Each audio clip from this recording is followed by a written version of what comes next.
150 नहीं बना सकते, 6 दफा नहीं खिलाफ बना सकते। हमारा टोटल होता है कि 180 बना ले बस। आपकी जो प्लानिंग है, आपकी जो मॉडर्न डे क्रिकेट है, वो कोसों दूर पड़ी हुई है यार, कोसों दूर पड़ी हुई है। हर मैं यकीन करो अगर केएल राहुल जैसे प्लेयर्स हो गए, इनके ओपनर शुभमन गिल जैसे प्लेयर्स हो गए, अगर ये इंडिया में से बाहर पाकिस्तान में होते, इनका टी20 करियर कभी आप भी नहीं हो सकता।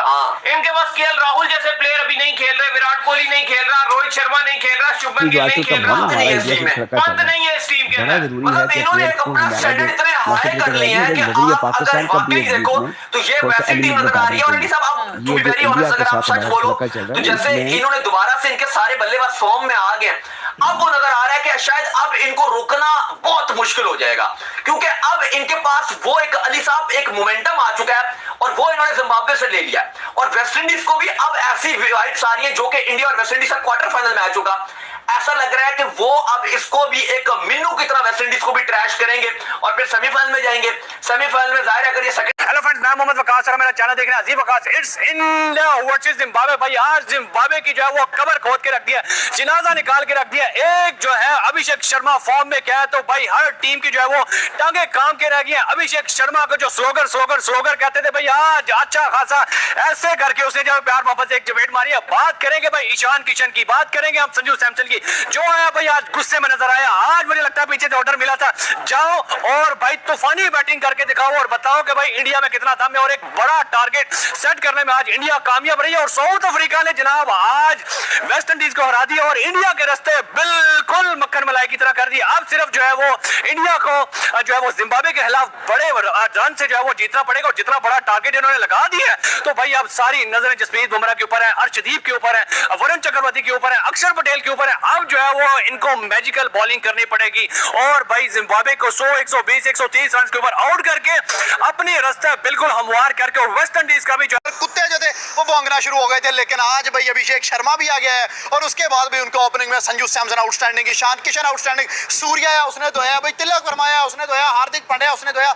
जो बंदा भी विकेट के ऊपर आया और उसने सबको झूठे साबित किया। टीवी पे बैठ के कुछ बंदे यहाँ से बातें कर रहे थे कि भाई ये टीम सेमीफाइनल में भी नहीं जाएगी, उन बंदों के मुंह पे ऐसी तमाचे मारी हैं। और भाई अब लोग कहेंगे जिम्बाब्वे छोटी टीम थी जो सुपर 8 में आ चुकी है, वो छोटी टीम नहीं है। और अभिषेक शर्मा 26 में 50 भाई अगेन उस बंदे ने बताया वह is number 1 player in the history भाई। और आज जिम्बाब्वे को तोड़ फोड़ के रख दिया है और चौकों से ज्यादा छक्के देखने में मिले। क्राउड भी फुल था चेन्नई के अंदर और वहां पे जो छक्के लगे हैं भाई दुनिया याद रखेगी कि अभिषेक फॉर्म में आया था, संजू टीम में आया था, ईशान आया था और भाई आउटस्टैंडिंग परफॉर्मेंस मिली है। और टीम इंडिया जो है ऑलमोस्ट सेमीफाइनल में चला गया। ठीक है उनका मैच पड़ा वेस्ट इंडीज से, लेकिन शेर की वापसी हो चुकी है। मैम क्या कहते हैं, अभिषेक है, संजू सैमसन है, बल्कि जितने भी प्लेयर आए हैं सबने चौके छक्के से नीचे बात ही नहीं की। और जो डड्डू फैंस है और जो डड्डू टीवी पे बैठ के बातें करते सबके मुंह बंद किए उन्होंने। देखिए आज अभिषेक शर्मा ने कहा स्वागत नहीं करोगे हमारा, ये मेन लाइन अभिषेक के माइंड में होगी कि भैया स्वागत नहीं करेंगे आप हमारा, क्योंकि हमने कमबैक कर लिया है और इसकी नहीं पड़ता क्या जी, चलो स्कोर तो सेटल करना है ना, टीम तो नहीं अच्छा कर रही तो चलो स्कोर सेटल करें। क्या जी ऐसा हो गया वैसा हो गया, तो ये रिकॉर्ड टोटल जो 256 हुआ ये ऐसे नहीं हो जाता। कुछ ना कुछ टीम में दम होना चाहिए, पावर होनी चाहिए। तो आप बोलते रहे आप जो भी आपको बोलना है, लेकिन जो दिखता है जो ग्राउंड में वो सबको सबके सामने ही है। मैच लाइव आता है, ऐसा तो नहीं है कि मैच कोई बाद में पता चलता है कि हाँ जी क्या हुआ क्या नहीं हुआ। तो बहुत ही आज गुस्सा जो है उस दिन का वो मेरे ख्याल में निकाल दिया आज इन पे, लेकिन ये अभी निकलना है किसी और टीम पे भी, और वो है मतलब आगे सेमीफाइनल या ये वेस्ट इंडीज वाली या आगे जहां तक ये final.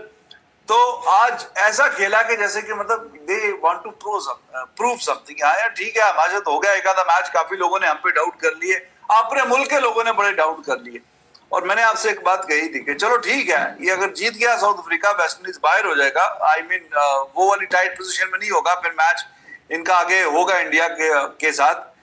But I told you one thing कि अगर ऐसा नहीं भी होता ना तो टीम इंडिया उनके पास ऐसी सलाहियत है कि आप फिर भी उनसे कोई ना कोई उम्मीद लगा सकते हो। फिर भी क्या सोचा कि मुझे बिजनेस क्लास की टिकट, वो इकोनॉमी अवेलेबल थी, इकोनॉमी लेके अपनी फैमिली के लिए आए और फिर जो कलीदी किरदार उन्होंने अदा किया।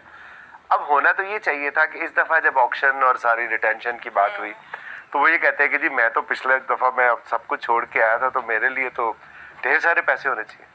इसका उल्ट हुआ, उन्होंने कहा दुनिया के नंबर 1 ऑलराउंडर है इस वक्त वो, उन्होंने कहा जी मैं सिर्फ $40,000 में रिटेन होगा, क्योंकि जो फॉरेन प्लेयर है वो ये डिसाइड कर सकता है वो कौन सी कैटेगरी में आएगा और कितने पैसों में आएगा। लोकल की तो आपका पीसीबी डिसाइड करता है।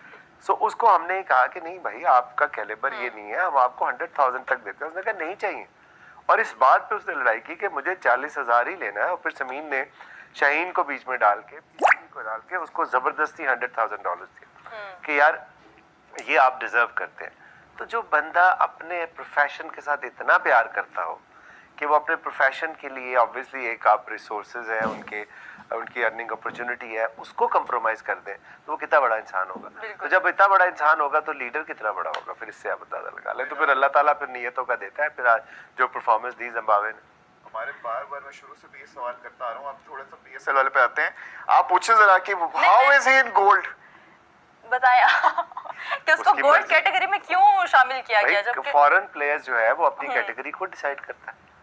तो उसने सोचा कि यार मैं अगर प्लैटिनम में आऊँ, नहीं ऐसा नहीं है कि इंडिया ने ये जो स्कोर बना दिया है इसके अब जो है उसके बाद कहा जाए कि हाँ इंडिया फॉर्म में आ गई है, इंडिया की बैटिंग बहुत अच्छी है। पाकिस्तान में अब ये चर्चा हो रही है कि इंडिया ने ये रन स्कोर तो किए हैं पर एक वीक टीम के अगेंस्ट किए हैं, जो कि एक टेस्ट लेवल की या फिर हाई टॉप 8 की टीम नहीं है। पर ये वही कंट्री है जब इंडिया नामीबिया, नेदरलैंड और यूएसए के अगेंस्ट थोड़ा वो स्ट्रगल कर रहा था। यूएसए के अगेंस्ट जब 86 पे 6 हो गए थे तो तनवीर अहमद ने बोला था कि इंडिया की बैटिंग जब यूएसए के अगेंस्ट इतनी स्ट्रगल कर रही है तो इनकी बैटिंग में लूप होल है, इन्होंने खुद को एक्सपोज कर लिया है। और नामीबिया और नेदरलैंड के अगेंस्ट भी इन्होंने कोई बहुत चैम्पियन की तरह बैटिंग नहीं की थी, तो इस तरह की आवाज़ें उठ रही थी। अब जो है इंडिया ने जिम्बाब्वे के अगेंस्ट अपना हाई स्कोर बनाया है, इनफैक्ट इस वर्ल्ड कप का हाई स्कोर बनाया है। तो कुछ को तो ये दिख रहा है कि हाँ भाई दम तो है। जिन जिन लोगों ने अभिषेक शर्मा को स्लॉगर बोला था, ठीक है, अब उनके मुंह बंद हो गए हैं। भाई T20 के बैटिंग आप हमेशा जो है क्लासिकल स्टाइल में क्या कहते हैं, एक क्लासी बैटिंग नहीं कर सकते हैं। अब शुभमन गिल को अगर इंडिया ने T20 से बाहर किया, इसका मतलब ये थोड़ी ना कि उसको बैटिंग नहीं आती है और T20 में बैटिंग नहीं कर सकता। प्रॉब्लम बस ये है कि अगर हमें 200 स्ट्राइक 180 और 200 की स्ट्राइक रेट से अगर हमें इनिंग चाहिए तो वहाँ पे शुभमन गिल फेल कर जा रहा था, क्योंकि सिर्फ क्लास से आप 200 की स्ट्राइक रेट पे हर मैच में बैटिंग नहीं कर सकते हैं। आपको आड़े टेढ़े तिरछे शॉट मारने पड़ते हैं, इसीलिए अभिषेक शर्मा, तिलक वर्मा इस तरह के शॉट्स खेलते हैं। तो इसका ये मतलब नहीं है कि ये लोग स्लॉगर हैं, पहली चीज़। तो अब इनका मुंह बंद हो गया है। दूसरा, इंडिया के रास्ते अब पूरी तरह साफ हो चुके हैं। आज एक नहीं 2 अच्छी चीज़ें हुई हैं। इंडिया ने अच्छा स्कोर बनाया है और वो जिम्बाब्वे से जीतने जा रहा है, वो तो खैर है ही है। पर इन सब के अलावा एक अच्छी चीज़ ये भी है कि साउथ अफ्रीका ने वेस्ट इंडीज़ को जिस तरह से हराया है, इंडिया को बता दिया है कि वेस्ट इंडीज़ को हराना कैसे है। अगर West Indies not a champion team for this world cup at least, हाँ उन्होंने बहुत अच्छा खेल किया, वो जरूर आए हैं सुपर 8 में, पर उनकी भी बैटिंग में बहुत सारे लूप होल्स हैं और बॉलिंग में तो खैर है ही है।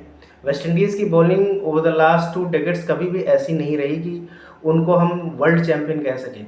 वो जीतते हैं या फिर वो जीत के करीब, या फिर वो अगर उन्होंने कोई पिछला वर्ल्ड कप जो ये 2016 का I think if I am not wrong का वर्ल्ड कप जो जीता भी था, अपनी बैटिंग के दम पर जीता था। तो अब उनकी बैटिंग में भी लूप होल दिखा है जो